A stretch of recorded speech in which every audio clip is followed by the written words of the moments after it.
Bom, agora está gravando, né? Boa noite para todos. A gente vai, então, retomar os nossos momentos síncronos, né? Os nossos trabalhos remotos. Eu coloquei no grupo do WhatsApp nosso, coloquei também no grupo do Facebook, para quem está lá, o comunicado da direção geral do campus, informando que essa forma de ensino que a gente está adotando nesse período aí de pandemia, ela vai se estender até o dia 15 de maio. Então, quem não viu, está recebendo comunicado agora, né? E assim como está acontecendo em outras esferas do Brasil, né, e do mundo, esses prazos eles são dados sempre para que possa ser reavaliado quando se chega ao final. Então, não significa que no dia 15 de maio a gente vá voltar às nossas atividades presenciais e nem também que a gente vá continuar com o trabalho remoto. É a questão de ter um período de planejamento para a gente poder trabalhar com calma e aí depois a gente vai avaliar o que acontece, né, depois do dia 15 de maio. E aí vocês serão comunicados novamente. Bom, então nós continuaremos com os nossos encontros síncronos toda segunda-feira, né?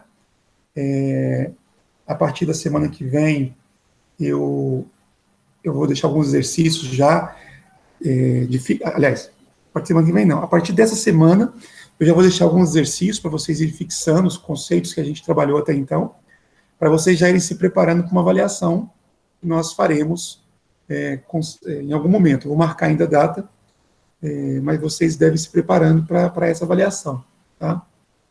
E essa avaliação valendo nota, né, para a nossa disciplina. Pois não, Luiz? Como é que vai ser essa avaliação? Então, ainda nós vamos definir o formato, tá?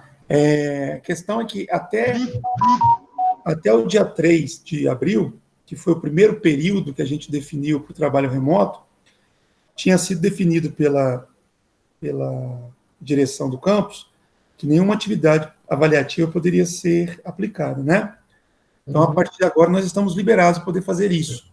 Cada professor vai definir o seu critério, assim como eu estarei nesse processo também de definição. E aí eu vou comunicar a vocês, tá? Como é que vai ser o formato. Já adianto que aquela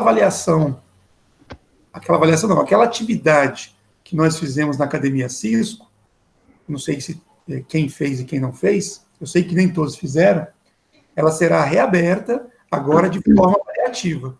Então, independentemente de quem tenha feito ou não aquela atividade, vai ter um momento que ela vai ser reaberta e vocês terão que fazer, quem já fez, né, fazer novamente, e esse desempenho vai ser contabilizado para a disciplina. Lembrando que a nota que vocês tiraram naquele exercício vale para a Academia Cisco. Tá, Luiz? Tá bom, obrigado. Então, essa já vai ser uma atividade, tá?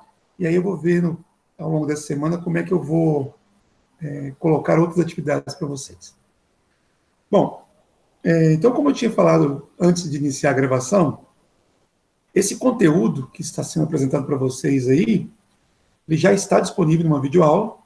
Sugiro que vocês assistam essa videoaula para poder entender dos detalhes, tá? Mas para a gente poder fazer aqui um gancho para a nossa aula de hoje, eu resolvi passar rapidamente esse material para fazer uma revisão para quem já assistiu a videoaula e para quem não assistiu, entender um pouquinho do que se refere a esse assunto aqui, tá? Então, modelo OSI e modelo TCP/IP. Espera aí que eu acho que... agora foi. Já travado aqui.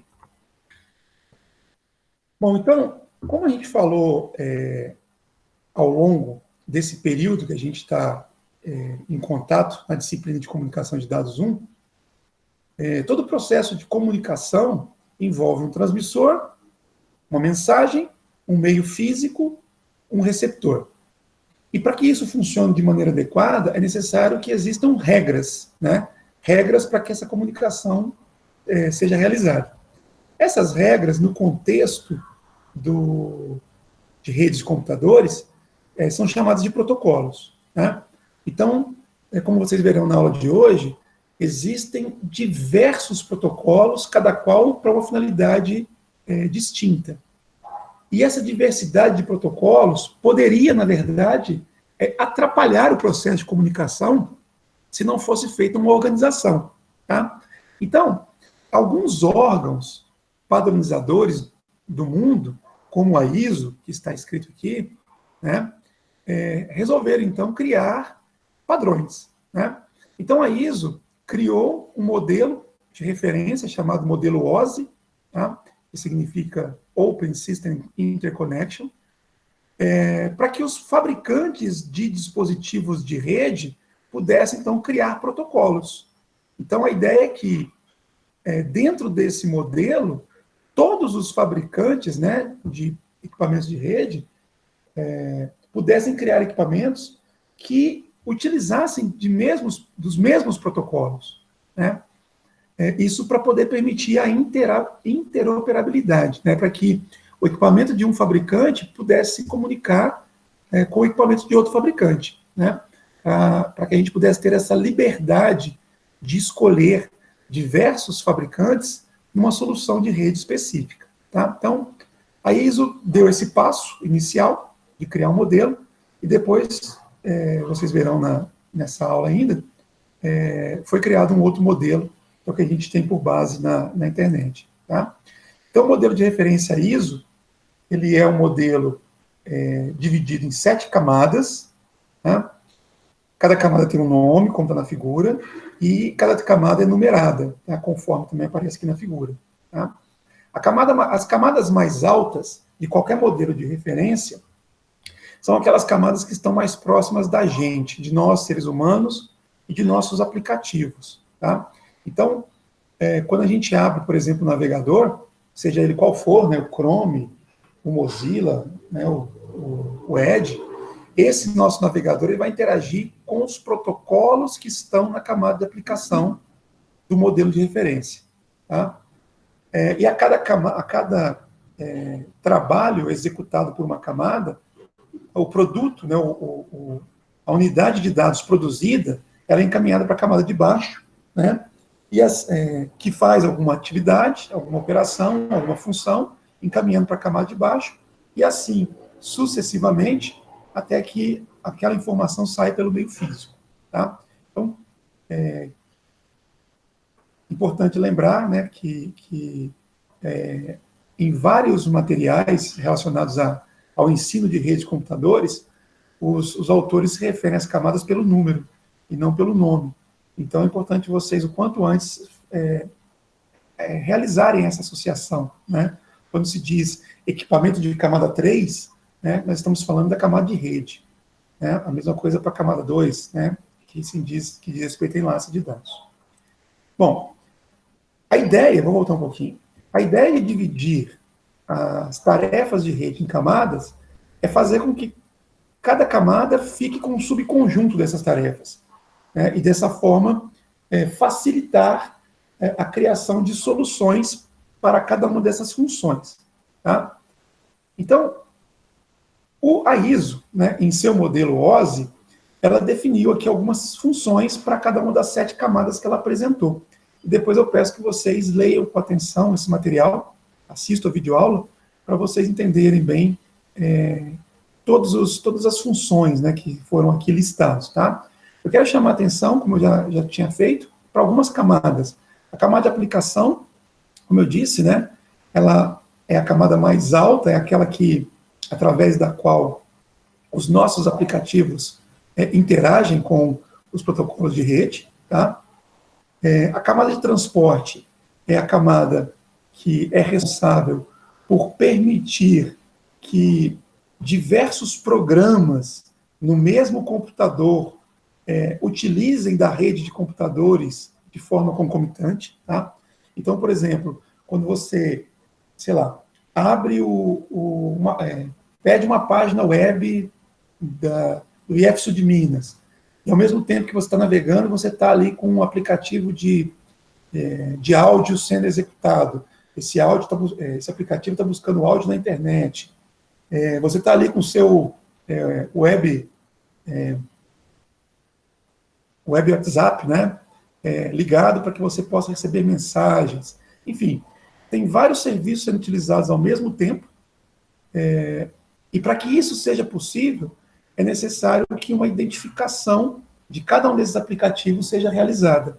Isso é uma das funções da camada de transporte. Não é a única, né? Na verdade, existe uma quantidade grande de funções, tá, dessa camada, mas é só para vocês entenderem que ela tem essa, digamos, responsabilidade de identificar os aplicativos, né, que estão em execução num determinado momento e que fazem uso da rede, né, especificamente aqui no caso da internet.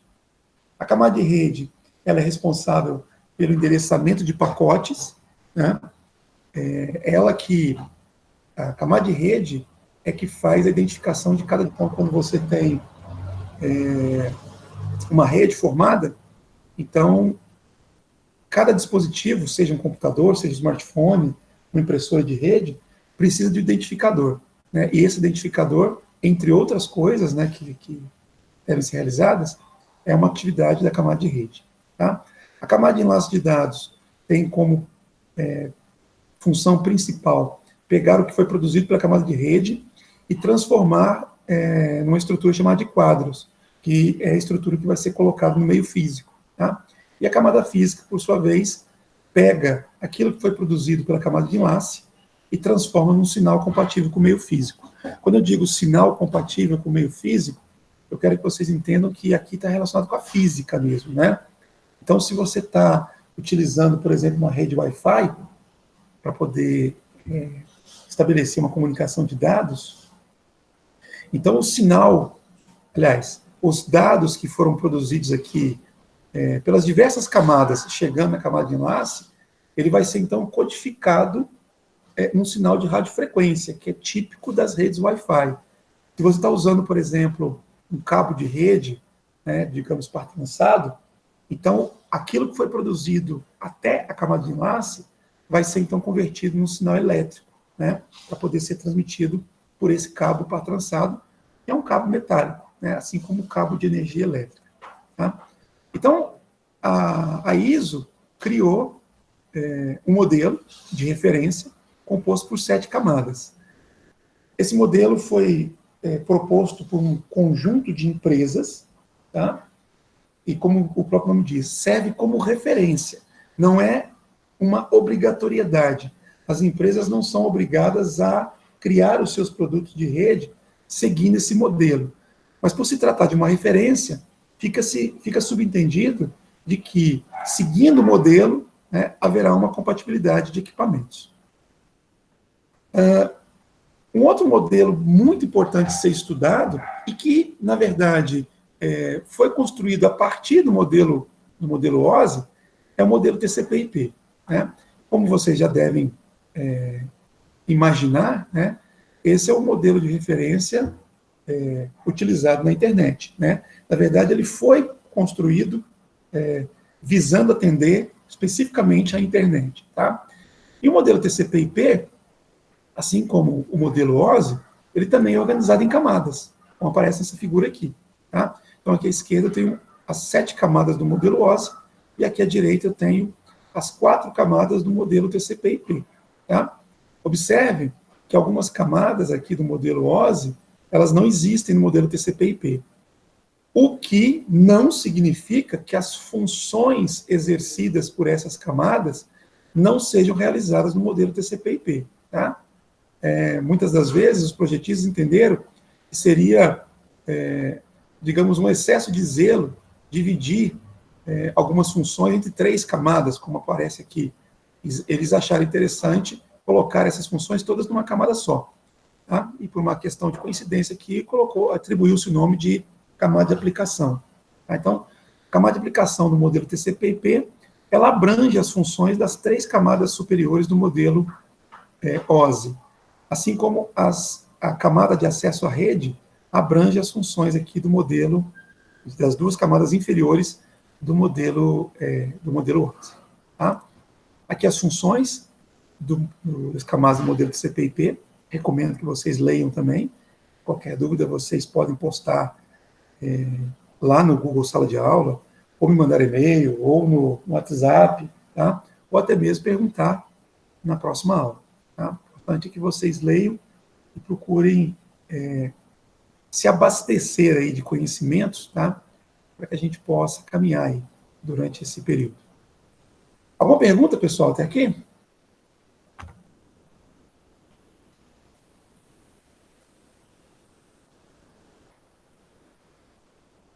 Acho que não, né? Tranquilo, né, Luiz Gabriel? Maravilha. Até agora não, professor. Tranquilo. Tá joia, Gustavo. Eu vou aqui agora abrir uma outra tela para vocês.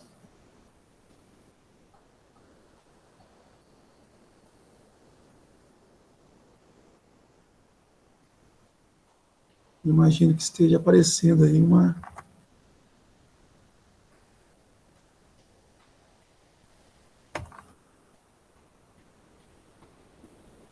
tela aí com uma moça e um rapaz, né?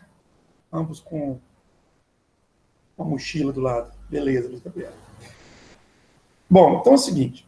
A partir do momento que vocês entendem que no processo de comunicação é necessária a definição de regras de comunicação, e que essas regras, no caso de redes de computadores, são definidas, são chamadas de protocolo.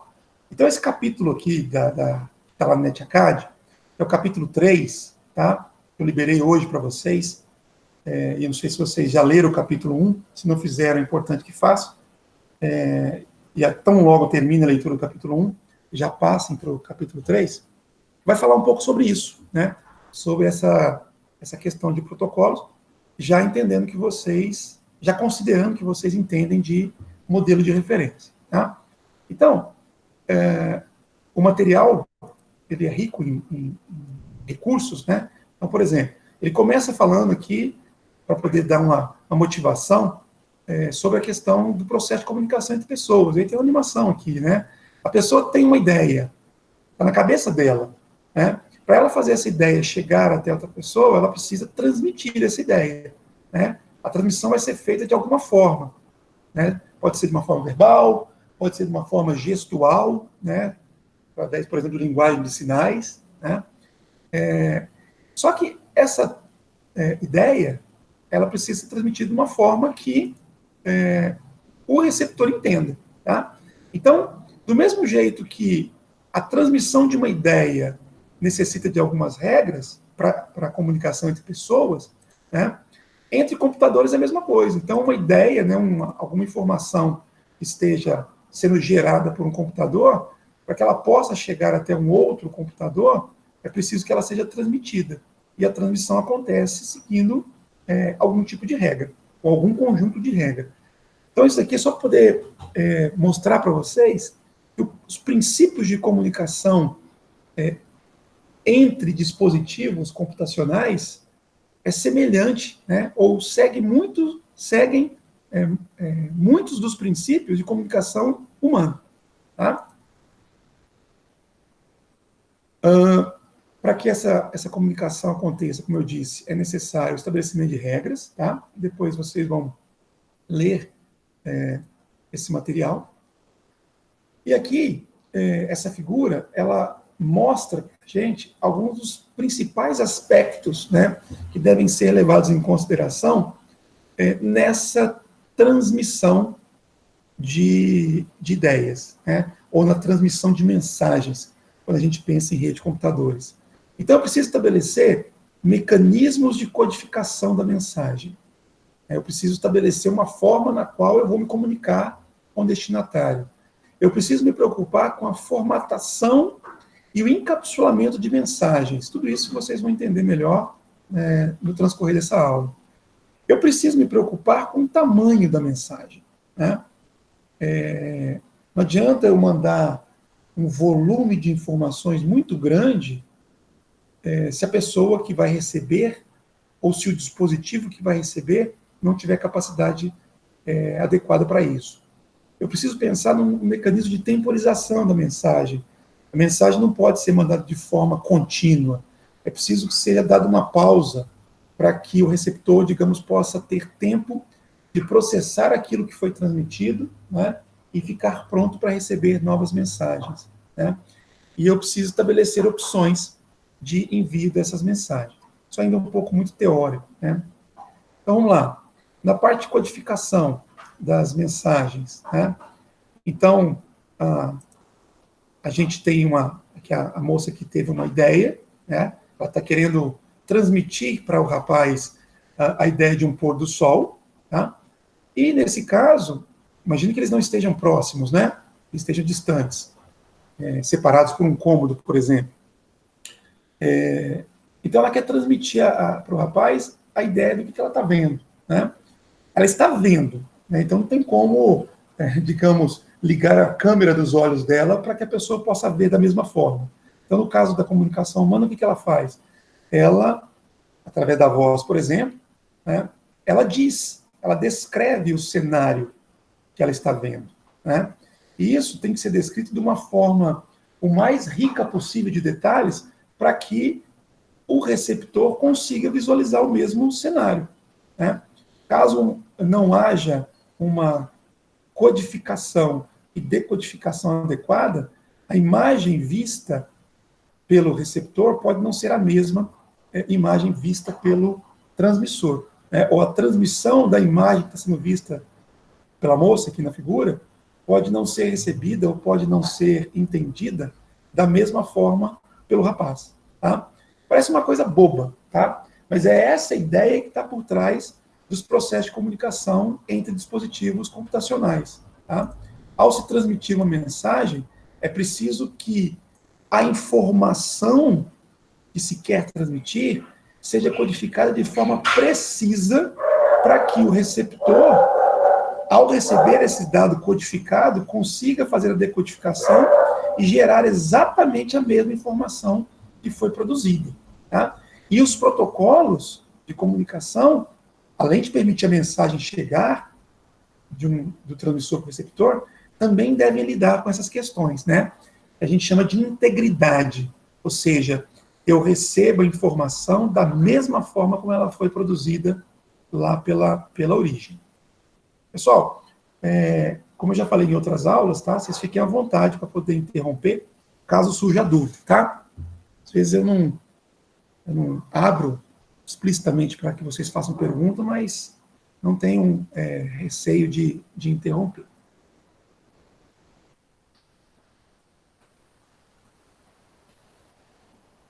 Bom, então na sequência, para vocês entenderem um pouquinho desses conceitos, a gente vai falar aqui de formatação e encapsulamento de mensagens, tá? Então, imagina o seguinte, imagina que vocês desejem enviar um pacote, né, através do sistema de correios nosso, tá? Aqui tem uma figura aqui de um envelope, né, de uma carta, mas abstraiam nessa ideia, não necessariamente é uma carta, tá? Você quer enviar uma encomenda. Independentemente, né, do conteúdo dessa embalagem, pode ser um envelope, pode ser uma caixa, algumas coisas são necessárias para que a entrega seja feita com sucesso, tá? Suponha que você tenha usado o serviço de Sedex, né, para poder fazer essa entrega. Então, o que você precisa fazer? Você precisa especificar o endereço de destino. Isso é o princípio básico, né, da entrega de um pacote, de uma encomenda, né, em qualquer lugar do mundo. Se for Sedex, você pode receber, né, um retorno, né, de que essa encomenda foi entregue com sucesso. E para que você receba esse retorno, digamos, na sua casa, sem ser de forma digital, você precisa informar o seu endereço, o endereço do remetente, tá? Então, além disso, né, quando você contrata um serviço de entrega, você precisa de estabelecer algum tipo de pagamento, né, para poder viabilizar aquela entrega, tá? E o pagamento, ele muitas das vezes é feito através ou melhor, a garantia de que o pagamento foi feito, muitas vezes é feito através da colocação de um selo, né, ou de algum rótulo diga que o serviço já foi pago, né? E, portanto, ele pode então ser realizado. Tá? Então, isso daqui diz respeito à formatação. Eu preciso, né, definir o formato exato na qual a mensagem precisa ser submetida, tá? Para que ela chegue ao destinatário de forma correta. Tá? E cada parte aqui do envelope tem uma importância, né, tem um significado. Quando a gente faz uma alusão ao conteúdo, né, esse conteúdo, apesar de ser algo que, digamos, é indiferente para o sistema de correios, né, ou seja, para quem vai fazer a entrega da sua carta, da sua encomenda, pouco importa o que você colocou aqui dentro, né, nesse conteúdo aqui. Tá? O que importa é o que está no envelope, é o que está na embalagem. Mas para quem vai receber essa mensagem lá no destino, né, o conteúdo também é importante, até mais do que o envelope, né, porque se já chegou ao destino, pouco importa se você colocou o endereço correto ou não. A pessoa recebeu. Então, ela vai se preocupar com o conteúdo. Tá? E esse conteúdo também precisa ter um formato adequado para que a pessoa possa entender, né, qual a ideia que você quer transmitir. Tá? Então, aqui é uma carta típica, né, uma mensagem que foi colocada. Uma saudação, né, aqui identificando o nome da pessoa. Tá? Percebam que tem duas coisas distintas aqui dois processos distintos aqui de identificação. Uma coisa é o endereço da residência de uma pessoa. Tá? E nessa residência, supostamente, possam residir várias pessoas. Então, quando o serviço de correio bate à porta de uma residência e entrega a encomenda, ele levou em consideração apenas o endereço da residência. Né?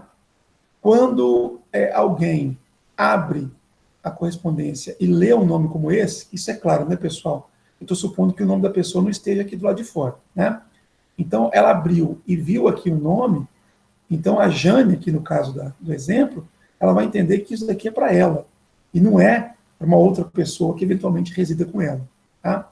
Aqui o conteúdo, a mensagem, a ideia que se quer transmitir, tá? E aqui a pessoa. Tá? Se a gente olhar aqui para esse desenho, observe que no campo remetente só tem endereço de origem, mas não tem a pessoa que enviou.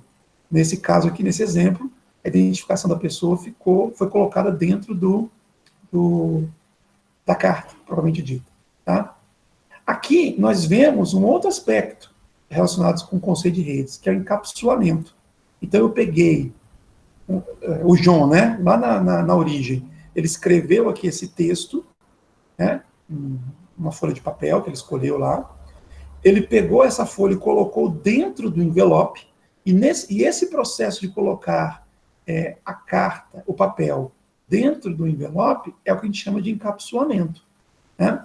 Quando isso chega ao destino, né, e alguém, neste endereço, abre o envelope e retira o papel com o texto que estava lá dentro, isso é chamado de desencapsulamento. Né? Com o desencapsulamento, então, é possível que o receptor leia a mensagem que foi enviada. Tá? Bom, isso colocado dessa forma, né, nos leva, né, a fazer uma analogia disso daqui com uma estrutura de pacotes típica de rede. Tá? Não sei se a figura está com um tamanho adequado para vocês lerem, mas caso não esteja, né, eu recomendo que vocês acessem o material em outro momento para poder entender isso aqui com mais calma. Aqui, olha, eu tenho o que seria a estrutura de um pacote, né, simulando aqui essa comunicação aqui através do sistema de correios. Tá? Então, quando um protocolo de rede monta um pacote ou monta um quadro de rede, ele, na verdade, pega aquela informação que deseja transmitir e separa em pedaços conforme a característica. Tá? Então, aqui no exemplo, a primeira parte do pacote é endereço de localização do destinatário. Tá? Então, nesse pedacinho aqui inicial, será colocado apenas o endereço destinatário. De tudo aquilo que foi produzido, né, lá pela origem, no caso do meu exemplo aqui, pelo John, de tudo isso vai ser então selecionado um pedaço que corresponde ao endereço de destino e vai ser colocado aqui, nesse ponto aqui. A mesma coisa acontece com o endereço da origem, endereço do remetente, né? Que vai ser colocado no outro pedaço, né? Dentro, né, do envelope, propriamente dito, que ele está chamando aqui de carta encapsulada, né, também haverá uma separação. Então, aqui, nessa primeira parte,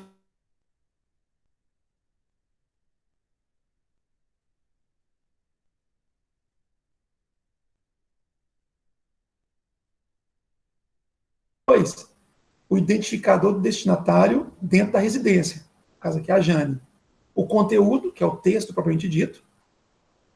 Depois, o identificador do remetente, né, a pessoa enviou, né, no caso aqui, a pessoa que reside nesse endereço aqui de origem, o John, né, e aqui nesse exemplo ele está associando o selo com o final de quadro, né, para poder dizer que tudo isso aqui, né, digamos, foi pago e pode ser então enviado, né, digamos, um atestado de que tudo está pronto para ser enviado, seria aqui o selo, tá? Então, perceba que num exemplo simples, né, de uma correspondência que seria enviada pelo sistema de correio tradicional, eu consigo fazer uma analogia ao que os protocolos de rede, em geral, farão, né, do ponto de vista de formatação e de encapsulamento. Tá? Então, essa estrutura toda aqui diz respeito ao formato. Eu quero mandar alguma coisa. Então, o protocolo vai pegar aquilo que eu quero mandar e dividir em pedaços conforme o formato que foi estabelecido pelo protocolo. Nesse formato, né, pode acontecer de eu ter que colocar uma estrutura dentro da outra. Então, essa parte aqui em verde diz respeito ao conteúdo propriamente dito, tá? Que também tem um formato. Mas esse conteúdo, devidamente formatado, quando ele é colocado dentro do envelope, né, então a gente diz que ele foi encapsulado. Né? Então, colocar um conteúdo dentro de outro, no contexto de rede, é chamado de encapsulamento. A figura 2 aqui mostra a estrutura equivalente, né, a esse exemplo que a gente usou aqui, um exemplo fictício, no que diz respeito a um quadro, né, produzido pela camada de enlace de dados. Se a gente fizer a analogia que a gente acabou de ver no início da aula, então na camada 2, né, eu tenho a camada de enlace de dados, e a camada de enlace de dados produz quadro. O quadro, de uma forma simplificada, tem um endereço de destino, chamado de endereço de hardware, ou endereço físico, ou ainda endereço MAC. Tá? Tem o endereço de origem, que também é físico. Tá? A gente diz que esses dois campos aqui, eles dizem respeito ao endereçamento do quadro. O quadro ainda tem lá no final, né, um indicador de final de mensagem, que faz parte do quadro. Dentro do quadro é, então, encapsulada a mensagem, aquilo que eu quero transmitir, tá? Que pode ser uma mensagem que eu enviei por e-mail, que pode ser uma solicitação de uma página web, que pode ser um áudio que eu estou anexando a uma mensagem de e-mail ou um aplicativo de comunicação instantânea, tá? Enfim, a mensagem aqui ela diz respeito a qualquer coisa, um vídeo também, né? Mas essa mensagem, quando ela é colocada dentro do quadro, ela também é feita de uma forma estruturada. Existe também um formato aqui, tá? Então,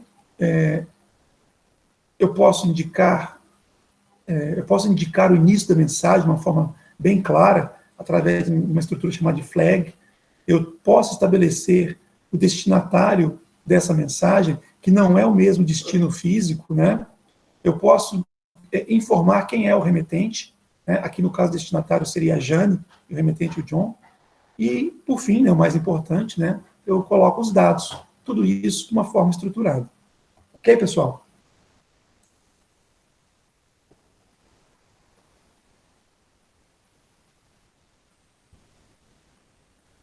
Bom, imagino que todos tenham entendido, né?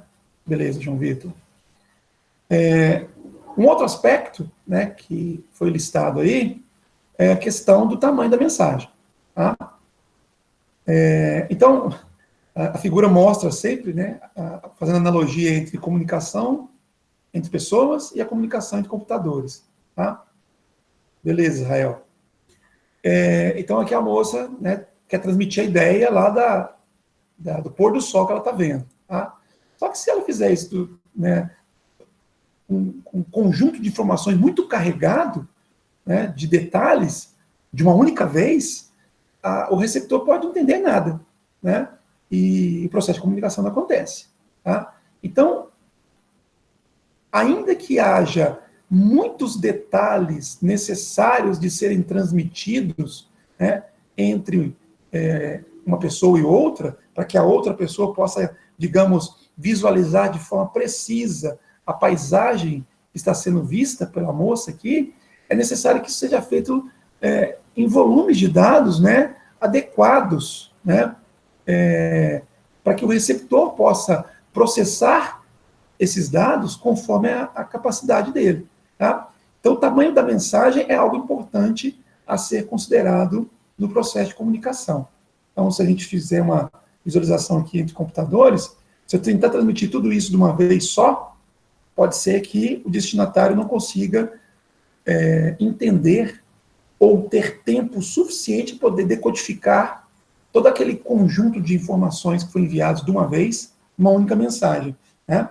No caso do sistema de comunicação de dados computacional, o processo mais comum de transmitir uma informação, digamos, complexa, é dividindo essa informação em diversos pedaços, que a gente já falou na disciplina.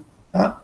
Então, eu mando a minha informação, né, dividida em diversos pacotes, tá?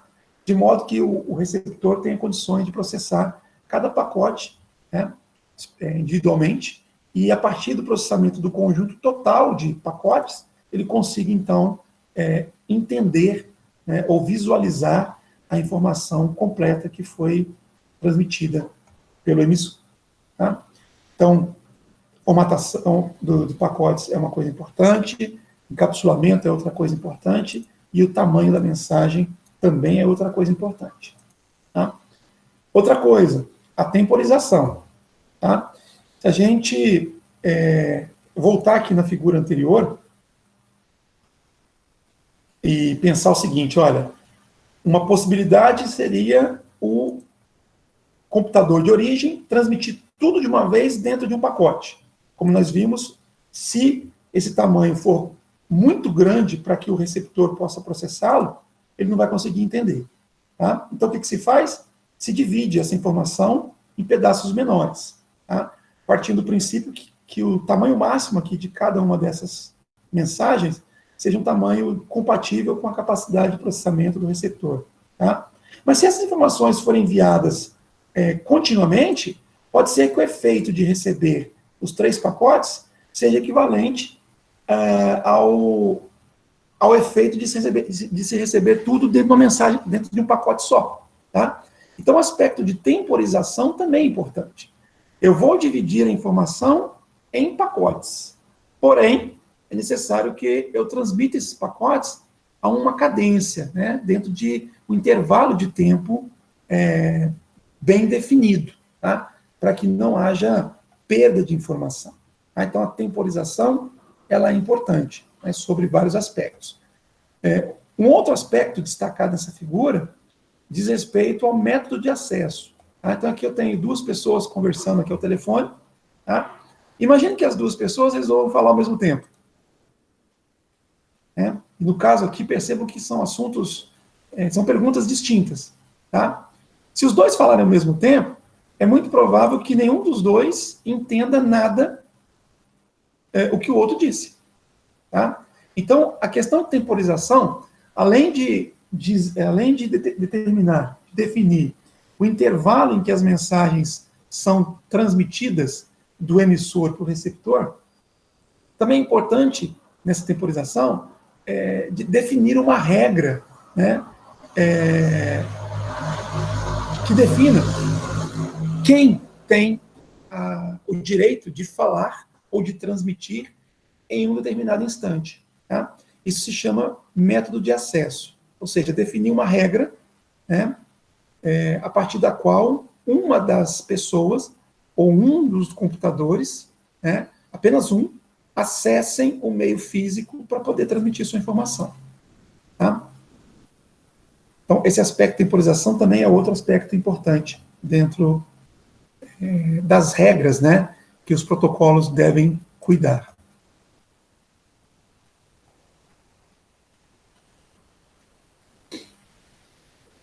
Outro aspecto que também é importante que vocês tenham bem definidos na cabeça de vocês, no processo de comunicação de dados, e que fazem parte das regras definidas pelos protocolos, diz respeito às formas ou às opções de envio da mensagem. Tá? E aqui nessa figura, basicamente, são listadas as três principais opções de envio de mensagem que nós temos disponíveis, né, nos diversos protocolos de comunicação existentes. Tá?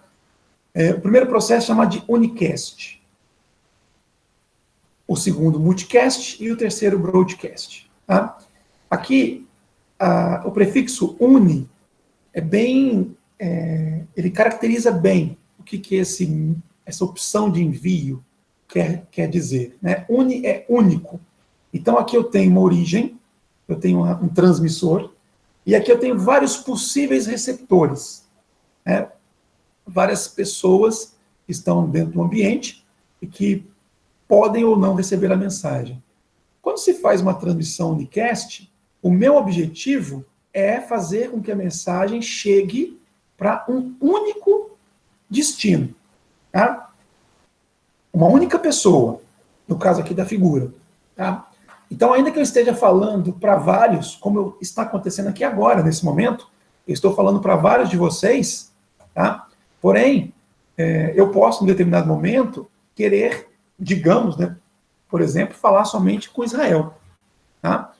E quando eu desejar fazer isso, de alguma forma eu preciso deixar claro para ele, Israel, e para os demais, de que a informação que eu vou transmitir diz respeito somente a ele.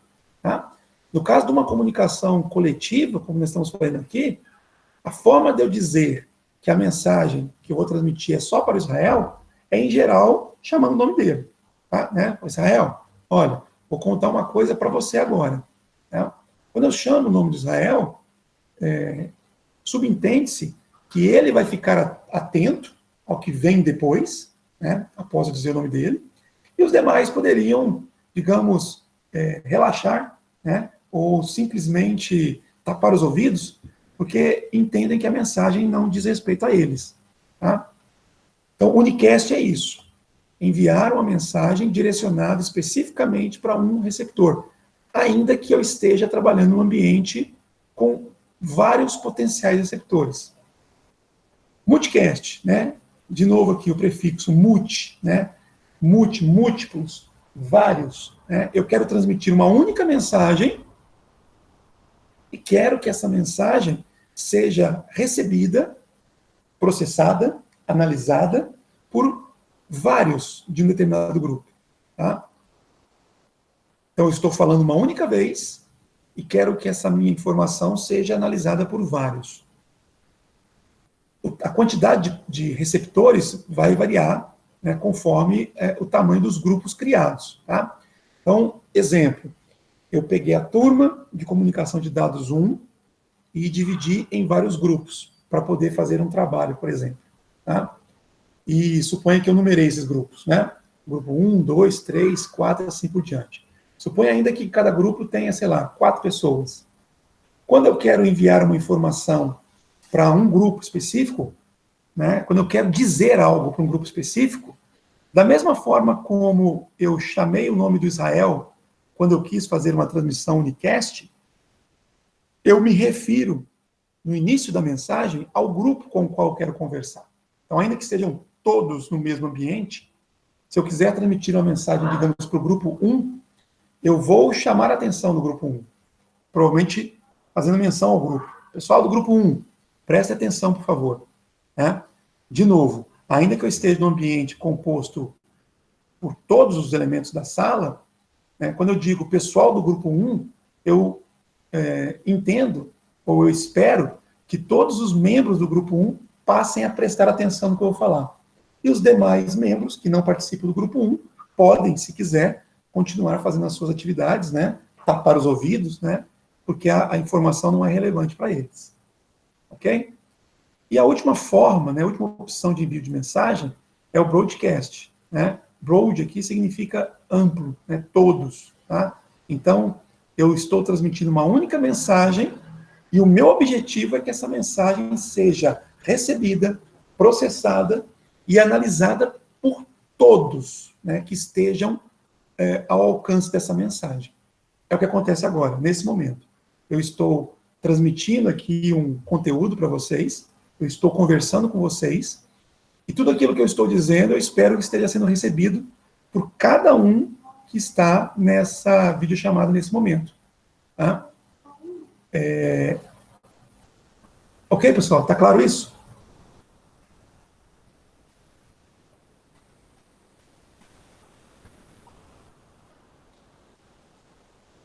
Beleza. Israel, Gabriel, João Vitor. No processo de comunicação de dados, né, ou fazendo uma transposição de que eu acabei de falar para a comunicação entre computadores, o unicast seria isso daqui. A origem envia uma mensagem e essa mensagem, né, chega a um único destino. Percebam que essa mensagem passou aqui por um elemento de comunicação, né, comum a vários dispositivos. Tá? Só um minutinho, Israel. No caso aqui, um switch, e ainda assim o switch direcionou somente para um destino, tá? Mesmo que tenha vários outros conectados a ele. Né? Um exemplo de comunicação unicast. Tá? Na comunicação unicast, percebam, é uma única mensagem e o switch aqui replicou essa mensagem para vários. Né? Vários quantos? Aí depende da formação do grupo. Né? No caso aqui, no exemplo, foram 2. Então, uma única mensagem foi gerada, isso que é importante também que vocês percebam, tá? Foi uma única mensagem. A origem não gerou 2 mensagens idênticas e enviou uma para esse computador e a outra para o computador de baixo. Não. Ela criou uma única mensagem e o dispositivo aqui de distribuição, no caso o switch, entendeu que aquilo era mensagem multicast e encaminhou uma cópia dessa mensagem para cada um dos membros que compõem o grupo. Tá? O broadcast é a mesma coisa. A origem gerou uma única mensagem e, no caso aqui, o switch replicou essa mensagem para todos os possíveis destinatários. Tá?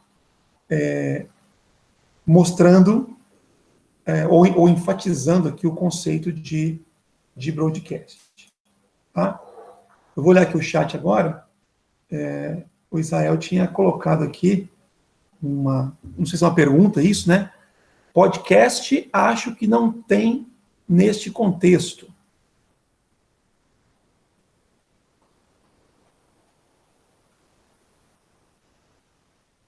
Tá, você quer saber se o podcast... É que o Hans, uma coisa assim, ele tinha questionado o que seria podcast. Aí eu indaguei que, nesse caso, acho que não entraria nesse caso, não. Ah, perfeito, perfeito. Ele é voltado para arquivo de áudio, né? Tá certo. Eu não tinha visto a pergunta do House aqui. Isso, ele perguntou logo acima. Não, beleza. É isso mesmo que o Israel falou, o House. Apesar, né, de ter aí o final, né, o sufixo, né, igual, né, cast, né, o podcast, né, ele não se encaixa aqui nessa classificação, tá? Porém, eu não sei exatamente eu não sei explicar para você como que essa palavra foi formada, né? O que significa pod no contexto de podcast. Isso a gente pode pesquisar também, é até interessante. Mas, assim,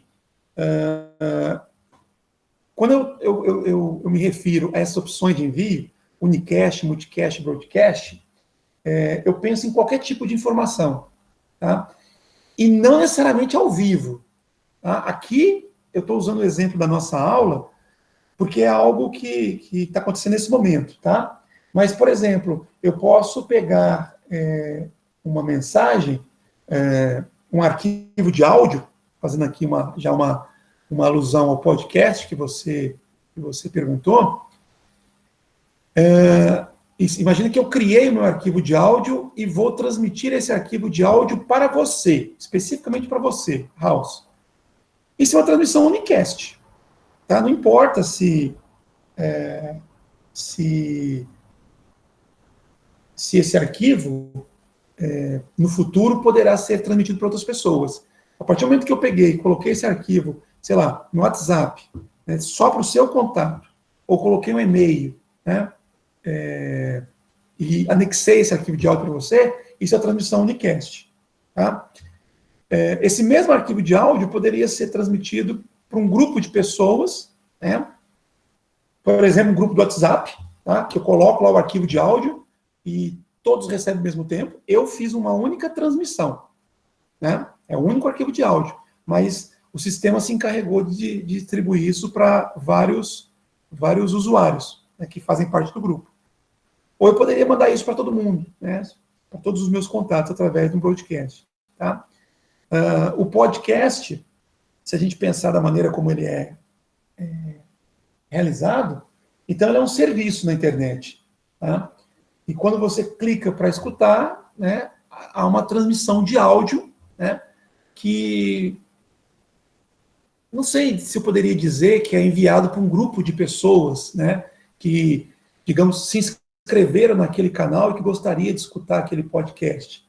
Eu precisaria estudar um pouco mais os detalhes do podcast para dizer se isso é feito a transmissão do podcast é feita de forma única para o usuário ou para um grupo de pessoas, tá? Mas que fique claro, é um serviço que pode ser transmitido de formas distintas, né? Dentro desse conceito que eu estou apresentando para vocês aqui, tá?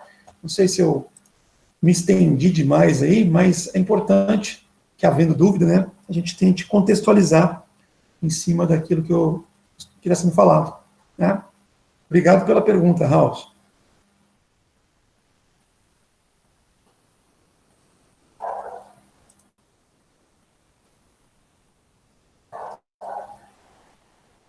Alguém tem mais alguma pergunta?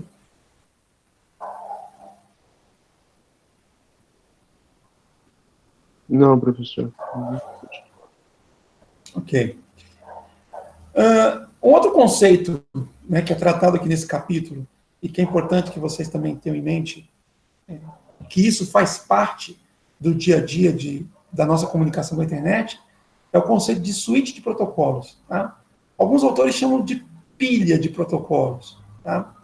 Basicamente, o que vocês têm que entender é o seguinte: quando a gente estabelece um processo de comunicação de dados, pensando, né, na existência de protocolos, é importante que vocês tenham em mente que não apenas um protocolo vai influenciar o nosso processo de comunicação, tá? E sim um conjunto, tá? Ou aqui definido como um suíte de protocolos, tá?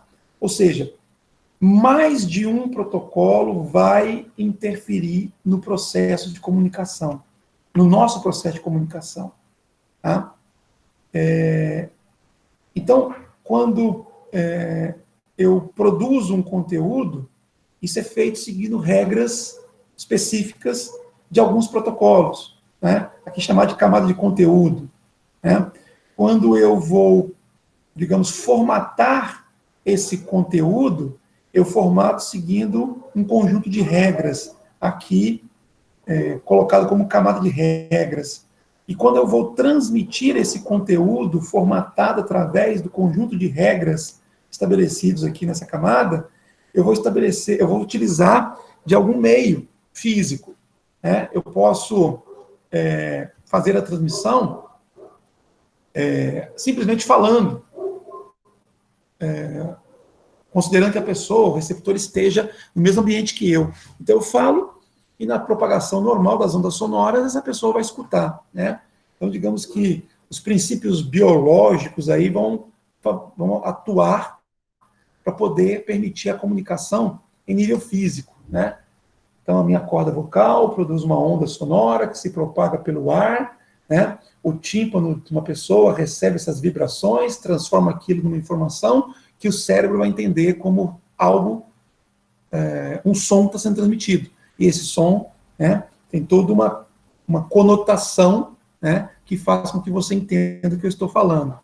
Uma outra forma, né, seria a gente estabelecer essa comunicação usando uma tecnologia da informação entre o emissor e o receptor.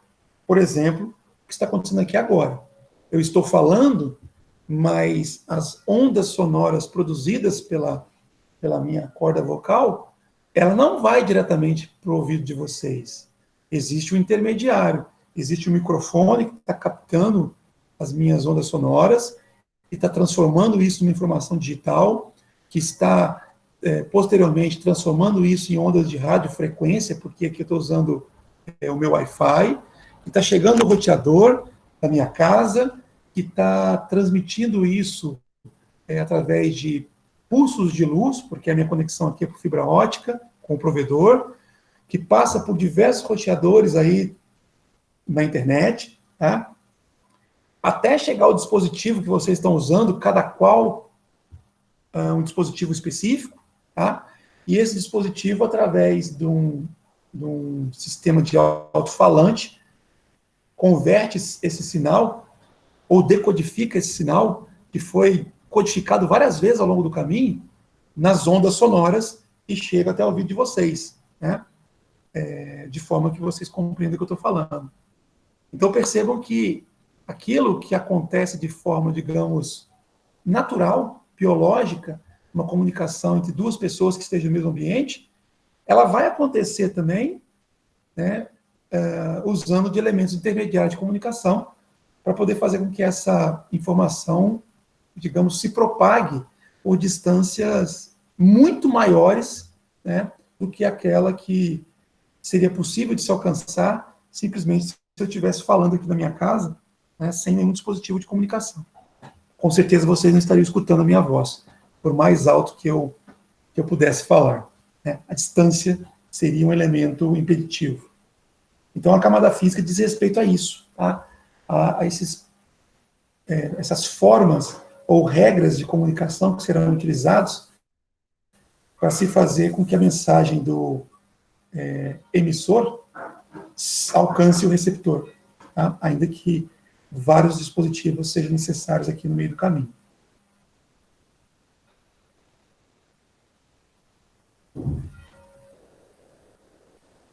E aí a gente começa, então, a falar com um pouco mais de detalhes a respeito de protocolos, tá? De protocolos de rede, especificamente. Tá?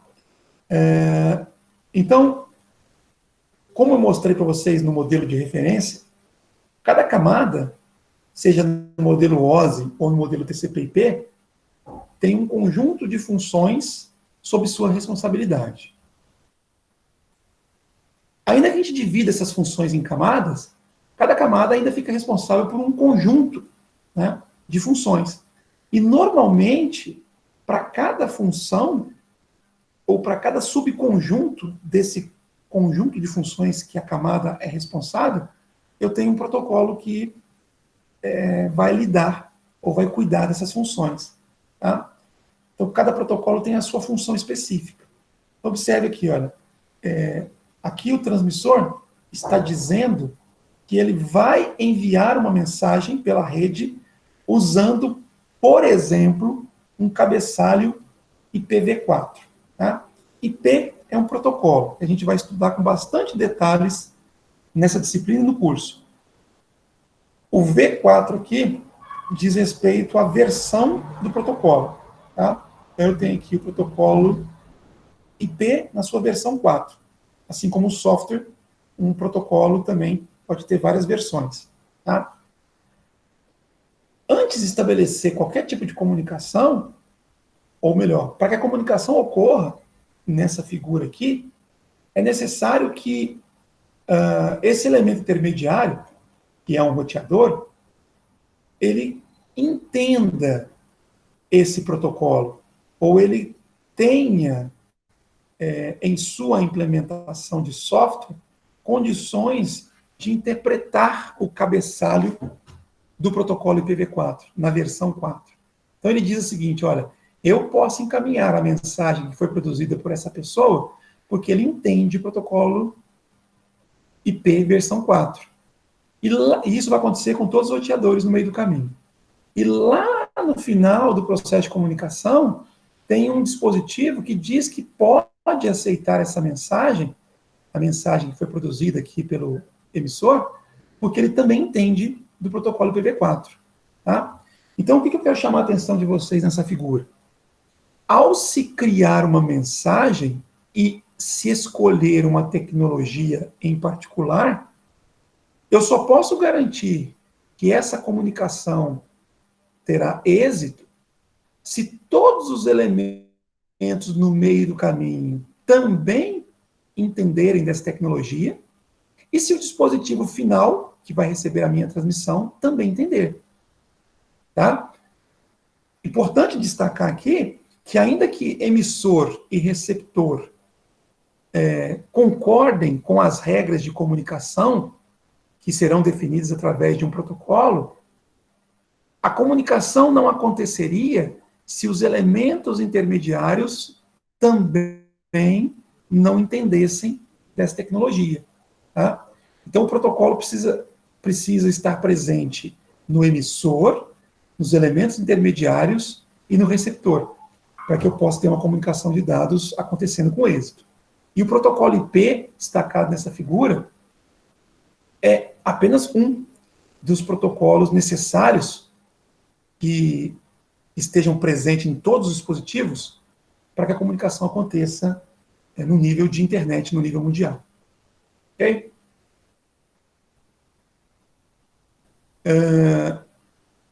Existem protocolos que têm funções muito específicas. Né? Então, essa figura está mostrando aqui para vocês que existem protocolos que são necessários para poder, que são utilizados apenas, por exemplo, entre roteadores. Tá? Eles não são usados por pessoas ou dispositivos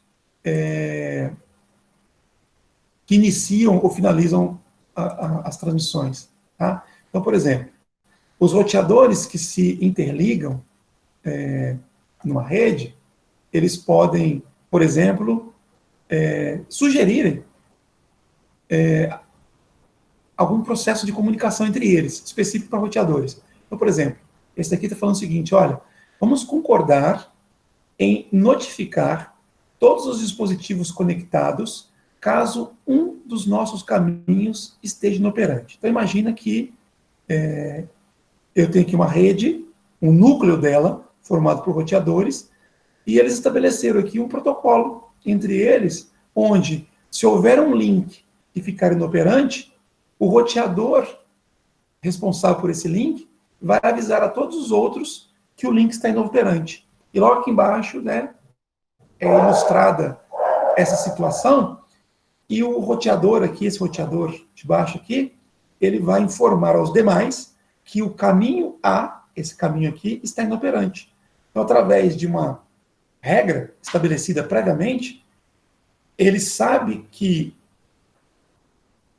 diante da inoperabilidade de um caminho, ou do caminho A, ele deve notificar todos os outros roteadores de que é impossível mandar dados por aqui nesse momento, para que esses roteadores tomem lá suas devidas atitudes, tá? Ajam conforme eles julgarem conveniente. Mas o roteador aqui enviou uma notificação para todos os demais, informando dessa situação, digamos, atípica, né, ou indesejável na rede. Uma outra coisa, né, que pode ser notificada entre roteadores, outra coisa aqui, né, que está sendo estabelecido aqui, ó. Esse roteador diz o seguinte: vamos concordar que as mensagens de erro terão um número de identificação exclusivo. Então, ele está dizendo o seguinte, olha, ao trocar informações, é necessário que a gente coloque um código em cada mensagem de erro. Isso é um acordo que poderia ser feito. Então, esse roteador, para dizer que esse caminho A está inoperante, ele usou um código 1001. Esse roteador, para dizer que o caminho B está inoperante, ou está lento, perdão, ele usou um outro código de erro. Tá? Esses são exemplos aqui, aparentemente bobos, mas que também fazem muito sentido quando a gente tem um processo de comunicação mais complexo. Tá? Então, não basta dizer que está inoperante. É interessante também estabelecer um código específico para esse tipo de situação. Código 1001 significa caminho inoperante, ou seja, a passagem está totalmente impossibilitada. Código 1002 significa que, apesar de possível a passagem de dados por esse link, ele está lento no momento. Tá? Então, esse tipo de acordo pode ser estabelecido entre roteadores, especificamente, ou entre dispositivos diversos. Tá? Ainda é possível que haja regras que sejam estabelecidas apenas entre os pontos finais, entre origem e destino. E essas regras não precisam ser informadas para os roteadores. Tá? Eles não precisam conhecer essas regras. Então, esse elemento aqui diz, olha, vamos... aliás, o da direita aqui, né? Ele diz o seguinte, gostaria de estabelecer uma conexão virtual com você para que possamos trocar informações. Como se trata de uma conexão virtual, é como se houvesse um caminho direto entre esse servidor e esse usuário. Tá? E esse caminho, como é virtual, ele não é necessário que os roteadores saibam da existência desse caminho.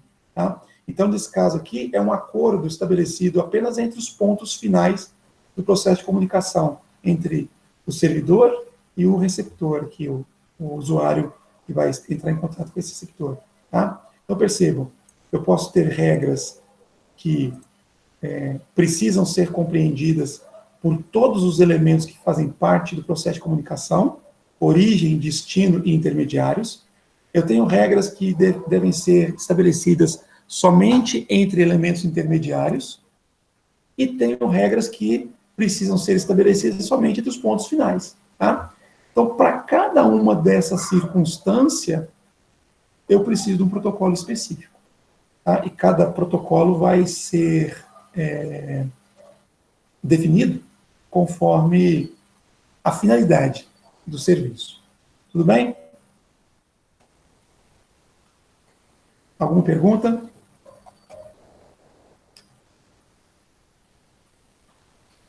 O Israel anteriormente tinha colocado aqui uma contribuição aqui do termo podcast, né? Surgiu da junção de iPod. Eu imaginei realmente que não tivesse assim, um significado específico da palavra pod, né? E tivesse vindo de alguma questão mercadológica, vamos dizer assim, né? Beleza, obrigado aí pela contribuição, Israel. O House depois colocou uma pergunta. E se um grupo de pessoas se comunicasse com outro grupo, o que seria? House, dentro dessas terminologias que eu apresentei aqui, unicast, multicast, podcast, podcast não, e broadcast, não há possibilidade de um grupo se comunicar com o outro, tá? E, portanto, não tem terminologia para isso, tá? Para eu, dentro do contexto de multicast, para eu poder me comunicar com o grupo, eu preciso fazer parte dele. E uma vez que eu faça parte dele, eu não consigo, aliás, uma vez que eu faça parte de um único grupo, eu não consigo me comunicar com outros grupos. Tá? Fazendo uma analogia a grupos de WhatsApp, é como se eu tivesse, por exemplo, eu participasse do grupo aqui do primeiro período do curso de rede de computadores e participasse somente desse grupo, então eu conseguiria trocar mensagens com todos os membros deste grupo. Mas, supondo que o Israel tenha, além do grupo da turma, tenha também o grupo da família dele, eu, do meu grupo aqui da turma do primeiro período de redes, não conseguiria mandar mensagem para o grupo da família de Israel. Para que eu pudesse fazer isso, eu deveria participar do grupo da família dele também. O que não faz muito sentido nesse exemplo que estou dando. Né? Mas só para vocês poderem entender que no conceito multicast, eu só consigo me comunicar com os membros que fazem parte do mesmo grupo que eu participo. Ok? Eu não consigo de um grupo mandar mensagem para outro grupo. Tá um pouco assim fora do tempo, né? Que você fez a pergunta, já tem uns 20 minutos, né, House? Mas eu espero que eu tenha esclarecido.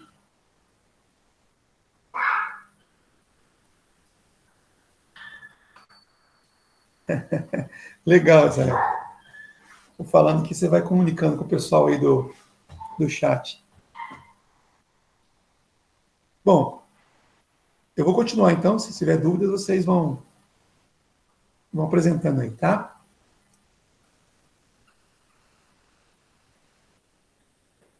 No início, né, dessa discussão, eu falei sobre suíte de protocolos, né?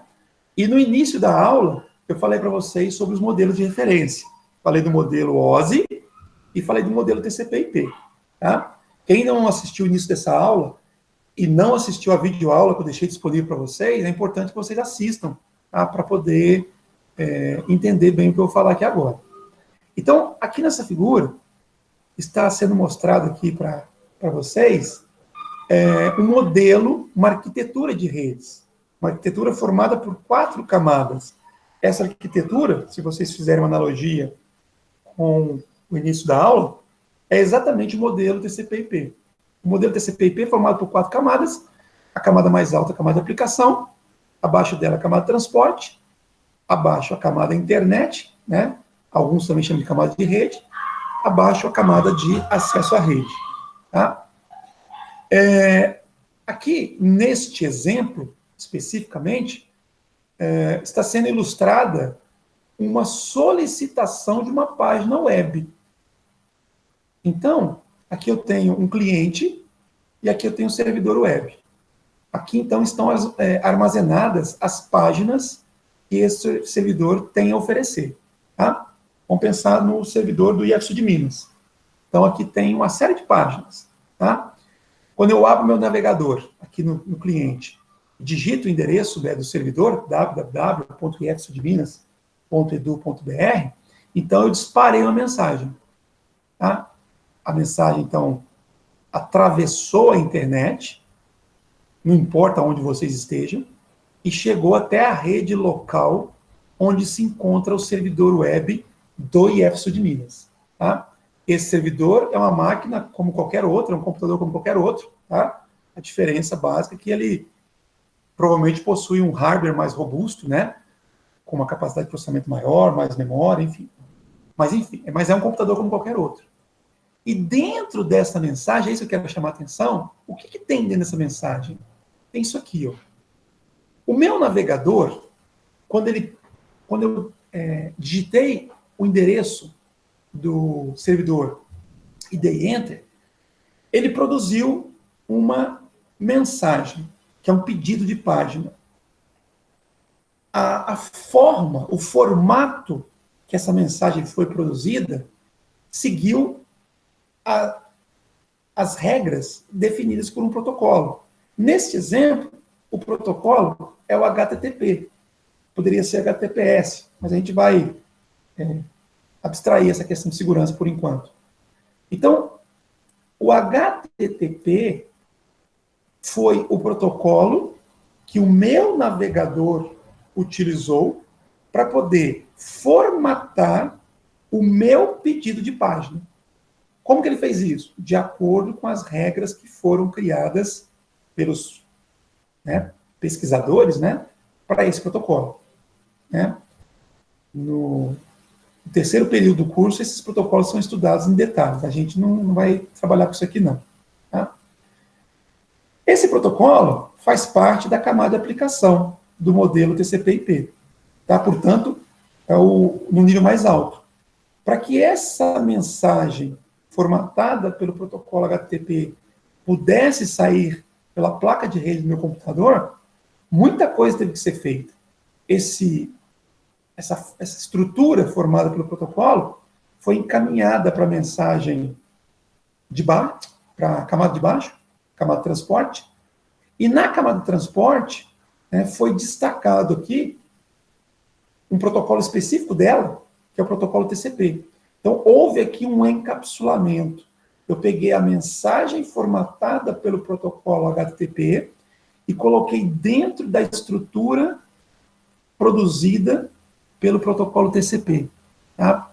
Produzida de acordo com as regras, de acordo com as suas finalidades. Depois, eu peguei a estrutura criada pela camada de transporte e passei para a camada de baixo. No caso aqui da minha figura, o protocolo IP é quem iria cuidar da informação produzida pelo TCP. E, por fim, eu peguei o pacote IP que foi produzido aqui, e no caso da figura, né, eu entreguei para um outro protocolo, chamado de Ethernet, a gente vai falar sobre ele nessa disciplina, para poder fazer a transmissão pela rede, no caso aqui a rede cabeada, né, deveria ser a rede cabeada. Se fosse o meu exemplo aqui, de eu abrir o meu navegador aqui no meu notebook, o protocolo usado aqui seria o Wi-Fi e não a internet, tá? Então, o que eu quero que vocês entendam disso daqui? Para eu pedir uma simples página web, eu usei necessariamente 4 protocolos. O meu navegador produziu a mensagem usando as regras do protocolo HTTP. Essa mensagem foi encaminhada para a camada de transporte, que destacou o protocolo TCP para poder fazer a identificação, né, do processo que produziu aquela mensagem, né, para poder identificar o navegador, para que a resposta, quando venha, seja exibido, por exemplo, na aba correta. Suponho que eu tenha várias abas abertas. Tá?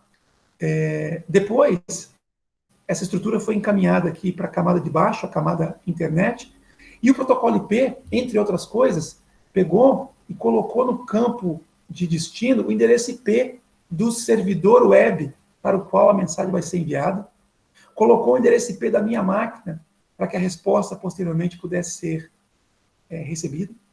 Depois disso, foi entregue o pacote para a minha camada de enlace de dados, para que ela pudesse, então, identificar para qual roteador a mensagem seria enviada através do endereço físico desse roteador. E aí isso aqui saiu pela minha rede local, né? Ganhou a internet e chegou até a rede local do servidor web, que então receberá toda essa estrutura, tá? E iria fazendo o processo de desencapsulamento, né? Então, o servidor web receberia o quadro Ethernet, abriria o quadro Ethernet, encontraria um pacote IP dentro desse quadro, foi o primeiro nível de desencapsulamento. Depois ele abriria o pacote IP e encontraria um segmento TCP. Por fim, abriria o segmento TCP e encontraria, então, a mensagem HTTP. Ele iria interpretar ou decodificar a mensagem HTTP e, a partir dessa decodificação, uma página, né? Aliás, mentira, no servidor, né? A partir da decodificação, ele saberia qual página o cliente pediu. Ele, então, iria buscar a página e produzir uma resposta. Tá? E, ao produzir a resposta, 4 níveis de encapsulamento seriam usados, como foi mostrado aqui nessa figura. Tá? Então, resumindo, o simples pedido de uma página web forma uma estrutura de comunicação composta por 4 protocolos. Em se tratando de internet, sempre vai ser assim. Um protocolo da camada de aplicação, um da camada de transporte, um da camada de internet e um da camada de acesso à rede. Esses protocolos podem ser alterados ao longo do processo de comunicação. Mas quando o cliente produz a estrutura, a mensagem que ele quer transmitir, ela será produzida usando 4 protocolos, de acordo com as características da rede dele. Tá? E quando o servidor web recebe a mensagem, ele também receberá a mensagem formada por 4 protocolos. Tá? O que vai variar, na verdade, ao longo do caminho, é aqui, né? É a parte mais baixa, conforme a rede física de cada destinatário. Ou melhor, conforme a rede física por onde essa estrutura passa. Perguntas, pessoal?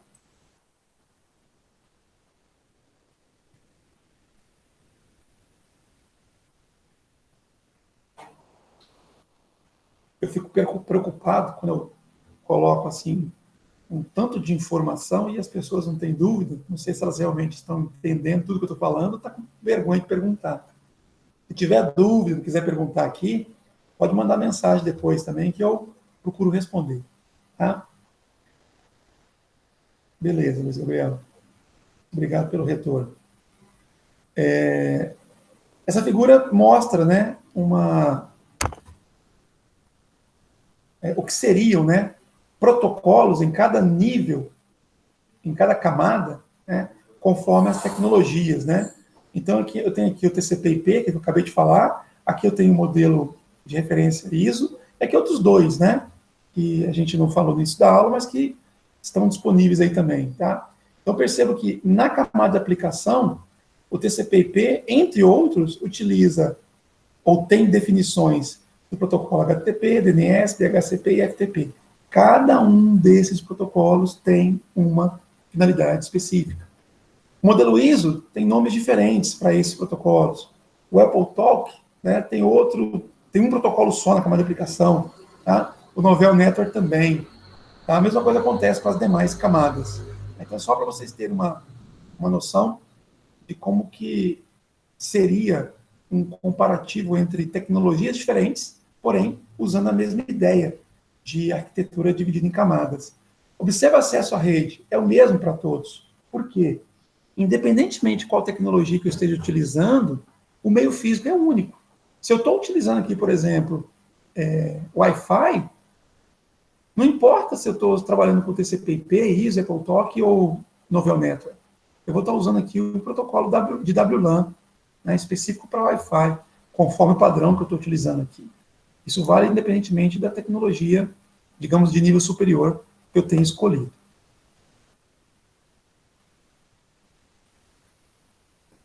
Aqui fala do histórico, né, do TCP/IP, eu não vou detalhar isso para vocês, tá? Depois vocês entrem no material, e aí vocês vão, clicando aqui nessas bolinhas, né, vocês vão ter aqui uma noção da evolução histórica, tá? Do TCP/IP. Essa figura também acho interessante vocês explorarem, tá? Também mostra aqui o TCP/IP. Olha que interessante, olha. Se nós temos o problema de comunicação de dados dividido em camadas, o que se desejava com isso? Que cada camada ficasse responsável por um conjunto de funções. Só que, ainda que eu divida isso, por exemplo, em 4 camadas, cada camada tem um conjunto de funções grande também. Tá? Então, cada camada tem, digamos, liberdade, tem autonomia para definir como essas funções serão desempenhadas livremente. Tá? Então, observe aqui em cima, camada de aplicação. Os projetistas criaram grupos de funções. Tudo isso daqui são funções que pertencem ou que são realizadas pela camada de aplicação do modelo TCP/IP. Mas as funções foram divididas, foram agrupadas, né? Eu tenho, então, funções relacionadas ao sistema de nomes, relacionado com a identificação de dispositivo através de nome, de configuração de host, de e-mail, de transferência de arquivo, de web, etc. Percebam ainda nessa figura que conforme o grupo, conforme a categoria, eu posso ter um ou mais protocolos. Tá? Então, serviços que visam resolver nomes de dispositivos. No caso aqui, a camada de aplicação tem um protocolo, que é o DNS. E se vocês clicarem aqui na sigla, vai aparecer aqui embaixo, sucintamente, o o que o protocolo faz, tá? Então, o DNS converte nome de domínio, exemplo, cisco.com, em endereço IP. Tá? Então, quando você coloca lá um nome de domínio no navegador, por exemplo, o serviço de DNS, ou o protocolo DNS, vai fazer uma conversão. Vai pegar aquele nome que você colocou e vai dizer qual é o endereço IP que está associado àquele serviço. Cada servidor tem o seu endereço IP específico. Se você colocar lá microsoft.com, esse nome de domínio vai ter um endereço IP associado a ele diferente de cisco.com. E assim por diante. Tá? A mesma coisa vale aqui para os demais grupos. Tá? Então, se eu clicar em boot IP, vai aparecer aqui uma descrição específica desse protocolo, tá? DHCP e assim por diante. Não se preocupem em entender o que cada um desses protocolos faz nesse momento. Tá? Isso vai ser detalhado durante o curso. Isso aqui é só para vocês terem uma noção de como está organizada a estrutura de protocolos do modelo TCP/IP. Tá? Camada de transporte tem 2 protocolos apenas. Camada de internet eu tenho alguns, sendo que o IP é o mais importante. Tá? E a camada de acesso à rede também eu tenho alguns dispositivos. Tá bem? O Luiz Gustavo perguntou aqui, professor, aliás, ele afirmou, né? Professor, não sei muito bem como acessar o material. Você está falando da NetAcad, o Luiz Gustavo? Beleza. Bom, você já deve ter sido cadastrado lá, né? Durante o período de atividades presenciais, eu inscrevi na NetAcad todos os alunos que assim manifestaram interesse. Você está no NetAcad? Você sabe me dizer?